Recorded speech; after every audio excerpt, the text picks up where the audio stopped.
अस्सलाम वालेकुम नाज़रीन, JN न्यूज़ HD के साथ मैं हूं नाइला भट्टी। नजर डालते हैं आज की अहम खबरों पर। बहावलपुर अरसलान सिद्दीकी की रिपोर्ट के मुताबिक सिगरेट और दीगर अशिया महंगे दामों फरोख्त करने वालों के लिए शिकंजा तैयार। महंगी सिगरेट और दीगर अशिया महंगी फरोख्त करने वालों के खिलाफ जिले इंतजामिया ने क्रैकडाउन शुरू कर दिया गया है। सिगरेट और अशिया खुर्दनोश महंगे दामों फरोख्त करने वालों के खिलाफ मुकदमा दर्ज और भारी जुर्माने भी होंगे।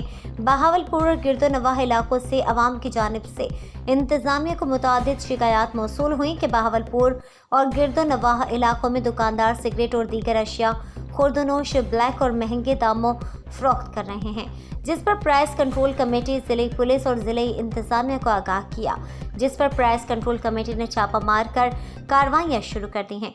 प्राइस कंट्रोल कमेटी का कहना है कि जो दुकानदार जारी कर दी लिस्ट से ज़ायद नरखों पर सिगरेट फरोख्त करेगा, इसके खिलाफ सख्त कार्रवाई और भारी जुर्माना भी आयद किया जाएगा। किसी दुकानदार को ब्लैक या महंगे दामों फरोख्त करने की हरगिज़ इजाज़त नहीं दी जाएगी और खिलाफ वर्जी करने वालों को भारी जुर्माना और जेल की सज़ा भी होगी।